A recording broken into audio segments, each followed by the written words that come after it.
अस्सलाम वालेकुम वरहमतुल्लाहि वबरकातुहू। दोस्तों, मैं हूं आपका भाई हाफिज़ गुलाम मुस्तफ़ा सऊदी अरब से। खुश आमदेद आपके अपने चैनल उमरा टिप्स पर। दोस्तों, आप लोगों से इस वीडियो के अंदर 3 चीज़ें शेयर कर रहा हूं। पहली चीज़, हज 2026 के मुतालिक बहुत अहम मालूमात हैं, अहम खबरें हैं, वो आप लोगों से शेयर करनी है। दूसरे नंबर पर दोस्तों, मक्का मुकरमा मदीना मुनव्वरा के मौसम के हवाले से ताज़ा तरीन सूरत हाल। तीसरे नंबर पर पाकिस्तानी हाजियों के लिए दूसरी किस्त की आखिरी तारीख के बारे में आप लोगों से शेयर कर रहा हूं। जैसा कि आप लोगों ने थंबनेल देखा है, पर इस वीडियो को आखिर तक पूरा वॉच करें, चैनल को लाइक और सब्सक्राइब जरूर कर दें, बेल आइकन को दबा दें ताकि कोई खबर आप लोगों से रह न जाए। तो दोस्तों, सबसे पहले बात करते हैं मक्का मुकरमा और मदीना मुनव्वरा के मौसम के हवाले से। मक्का मुकरमा में दोपहर के वक्त सूरज तेज चमकता रहा, यानी सूरज तेज था और फिजा में हल्की फुल्की सी गर्द आलूद और धुंध महसूस होती है। दिन के वक्त में गर्मी अपनी शिद्दत पर होती है, इसलिए ज़ायरीन को चाहिए कि ज़्यादातर धूप में न रहें, पानी ज़्यादा पिएं, सायेदार जगहों पर क़याम करें।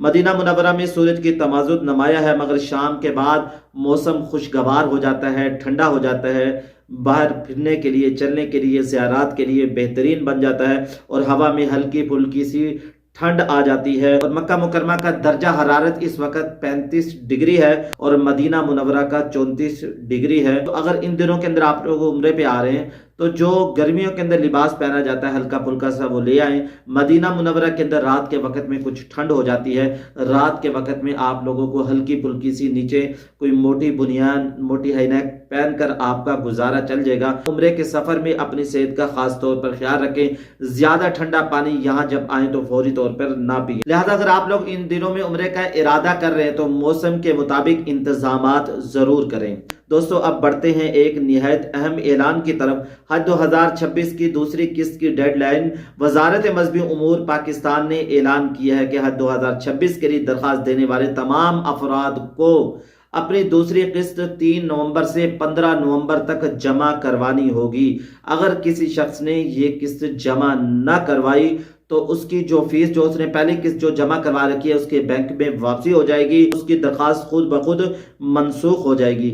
लिहाजा अगर आप लोग हज 2026 का इरादा रखते हैं तो 3 नवंबर से 15 नवंबर का जो आपको वक्त दिया गया, इसमें दूसरी किस्त जमा करवाएं। इसकी वजह भी उन्होंने बताई है, अगर आपकी रकम आपके बैंक में आ गई और वक्त गुजर गया तो लिहाजा आप लोग दोबारा दरखास्त भी नहीं दे सकेंगे, ये उन्होंने बताया। वजारत ने यह भी वाज़ेह किया है कि आखिरी तारीख में किसी किस्म की तोसी नहीं की जाएगी। बाद लोग ये समझेंगे शायद आगे तोसी कर दी जाए, तोसी भी नहीं की जाएगी। ये दूसरी किस्त दरअसल इंतजामी तैयारियों का हिस्सा है। कैसे ये आप लोग सुनकर जाएं, जिससे हुकूमत को रिहाइश, ट्रांसपोर्ट, फ्लाइट शेड्यूल और ग्रुप डिवीजन के तमाम मालूमात पहले से मुकम्मल करने में मदद मिलती है।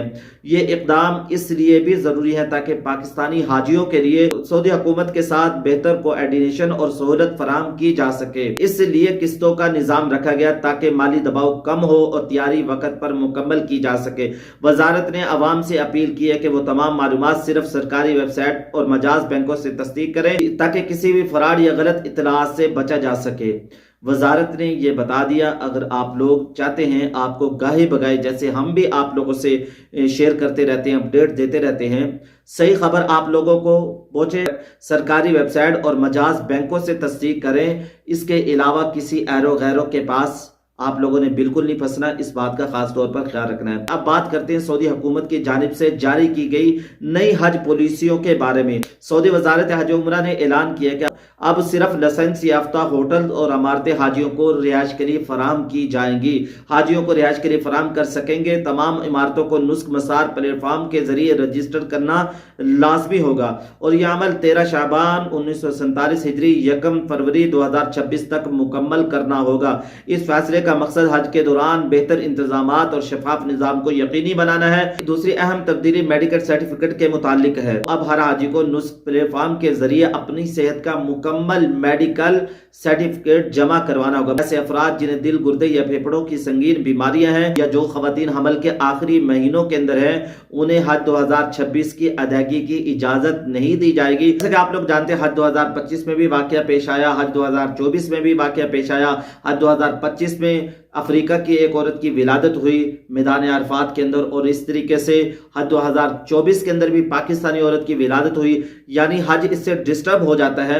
وہ عورتیں جو آخری ماہ کے اندر ولادت قریب ہے ان کو حج پر جانے کی اجازت نہیں دی جائے گی۔ تیسری اپڈیٹ پروازوں اور کوٹوں کے نظام سے متعلق ہے۔ سعودی حکومت نے ہدایت دی ہے کہ تمام ممالک اپنی ایئر لائن کے معاہدے پہلے مکمل کریں تاکہ حاجیوں کے لیے ٹکٹ، رہائش اور سفری انتظامات میں کوئی رکاوٹ نہ آئے۔ اب تک 60 سے زائد ممالک کے ساتھ کو ایڈمیشن شروع ہو چکی ہے، اور قربانی صرف حکومت کے ادائی پروگرام کے تحت ہی دی جا سکے گی، نجی یا ذاتی انتظامات کی اجازت نہیں ہوگی۔ دوستو یہ تمام تبدیلیاں اس لیے کی گئی تاکہ حج کا نظام مزید شفاف، منظم اور محفوظ بنایا جا سکے۔ دوستو اگر آپ لوگ حج 2026 کا ارادہ رکھتے ہیں، اپنا میڈیکل چیک اپ کروائیں اور حج 2026 کی دوسری قسط جو ہے وہ جلدی سے ادا کریں۔ اللہ تعالیٰ ہم سب کو اپنے گھر کی زیارت نصیب فرمائے اور اللہ تعالیٰ ہمارے حج کو قبول فرمائے۔ اگر آپ لوگ چینل پہ نئے ہیں، چینل کو لائک اور سبسکرائب ضرور کر دیں۔ دعاؤں میں یاد رکھیے گا۔ میں ہوں آپ کا بھائی حافظ غلام مصطفیٰ، سعودی عرب سے۔ السلام علیکم ورحمۃ اللہ وبرکاتہ۔ لبیک اللہم لبیک